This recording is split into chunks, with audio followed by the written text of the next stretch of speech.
Hi friends, welcome to my channel. ఈరోజు నేను వెన్న మురుకులు చేస్తున్నాను. ఇప్పుడు దానికి కావాల్సిన పదార్థాలు చెప్పుకుంటూ మనం పిండి కూడా కలుపుకుందాం.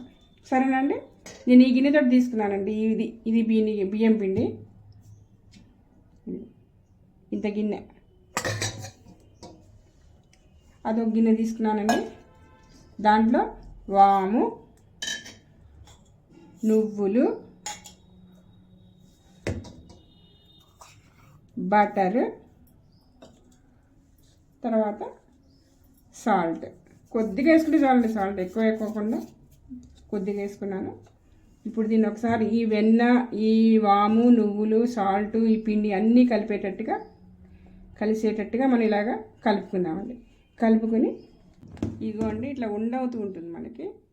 ఇట్లా ఉండ అయినప్పుడు మనం నీళ్ళు కలిపేసేసి సెమీ సాఫ్ట్గా మనము పిండి తడుపుకోవాలండి. మనం గట్టిగా కలుపుకున్నాం అనుకోండి, జంతికల గొట్టంలోకి, ఆ మురుకుల గొట్టంలోకి దిగదనమాట. ఇలా కలుపుకోవాలి.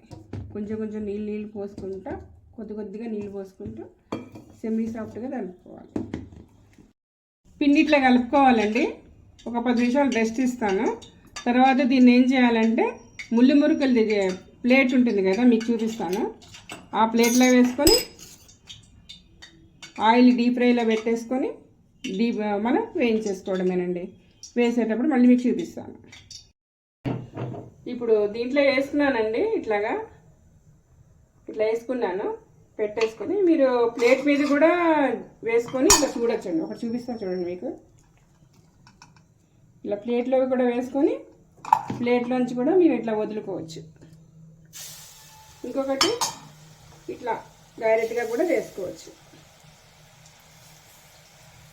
మంట ఫస్ట్ హై ఫ్లేమ్లో పెట్టుకున్న తర్వాత, నూనె కాగిన తర్వాత మళ్ళీ మీడియం ఫ్లేమ్లో పెట్టుకొని ఇట్లా వేసుకోవాలి.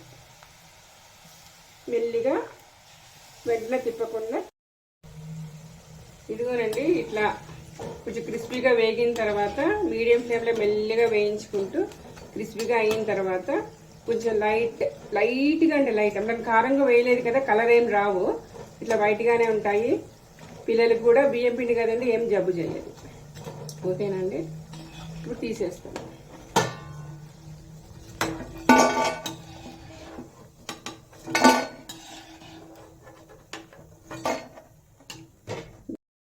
చూసారని ఇలా క్రిస్పీగా వచ్చాయి, కరకరకరలాడుతూ వస్తాయి అన్నమాట. నోట్లో వేస్తే కరిగిపోతాయండి. మీరు కూడా ట్రై చేయండి. Thank you.